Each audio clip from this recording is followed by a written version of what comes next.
एक भोंदू रहता था, पर वो इतना सीधा था कि सब प्यार से उसको भोंदू ही बुलाते थे। गायों की सेवा करता था और जिस आश्रम में रहता था वहां के गुरुदेव शाम को प्रवचन करते थे तो भोंदू तो सबसे पीछे बैठ के सुनता था। भोंदू को लगता था गुरुजी जो बोल रहे हैं ये बिल्कुल सत्य है, इसमें कोई झूठ नहीं है। एक दिन गुरुजी प्रवचन करते हुए बोले, यमुना के पल्ली पार भांडीर वन में ठाकुर जी गैया चराने आए। भांडीर वन का नाम सुनते भोंदू कान खड़े हो गए। भांडीर वन तो मैं जाता हूँ गैया लेके, मुझे तो कभी मिले नहीं वहां पे। अरे मुंह में ही कमी होगी, मुंह में ही सामर्थ्य नहीं होगी उनको देखवे कि मैं ही नहीं देख पाए होंगे, वो तो आते होंगे वहां पे, मुझे ना दिखे होंगे। भोंदू ने पहली बार जिज्ञासा करी, गुरुदेव ठाकुर जी दिखते कैसे हैं? तो गुरुदेव भी हंस गया, अच्छा भोंदू पूछ रहा है, बैठ जाओ बताते हैं। मोर मुकुट पहनते हैं ठाकुर जी, और बोले दो कान हैं लेकिन कुंडल एक ही पहनते हैं। ठाकुर जी ऐसे पुष्प तोड़ के कान के ऊपर लगा लेते हैं, दोनों कानों में एक ही कुंडल को फेर फेर के पहनते। ठाकुर जी पीली पीताम्बरी, ऐसी ठाकुर जी पीली पहनते, पीली पीताम्बरी। माला कैसी पहनते हैं? ठाकुर जी ऐसी पहनते हैं पूरी पैरों तक जाए। ये देखो गुरु जी कह रहे हैं तो निश्चित है भंडीर वन में आते हैं ठाकुर जी। भोंदू अपनी गैया लेकर के भांडीर वन पहुंच गया।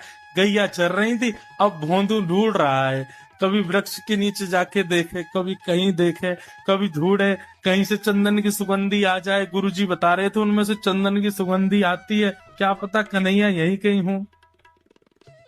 इतने भाव से, इतने प्रेम से और इतने भोलेपन से ढूंढने लगा ठाकुर जी को, और ठाकुर जी नहीं मिलते ना तो अपने आप को ही कोसता, मुंह में योग्यता ना होगी यही मारे ना मिल रहे, ठाकुर जी तो यही है। गुरु जी की बात गलत नहीं है, ठाकुर जी तो यही है। उसके उस सहज भाव पर, उसके उस सरल भोंदूपने पर ठाकुर जी रीझ गए।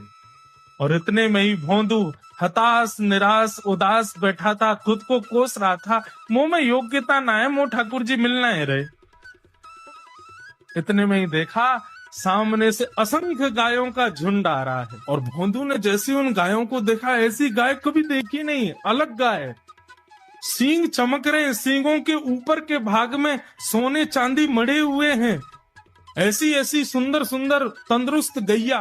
तभी देख रहा है भोंदू, पीताम्बरी पहनी है, गले में वैजंती माला धारण की है, सिर पर पाग पहनी है, एक कान में कुंडल है, मंद मंद मुस्कुरा करके दतुइयां दिखा रहे हैं, कटाक्ष नेत्रों से कभी इधर देख रहे हैं कभी उधर देख रहे हैं, अपनी वेणु को कमर में कस करके गैयाओं के गले में गलवैया डाल करके श्याम सुंदर भोंदू की तरफ चलते भय आ रहे हैं।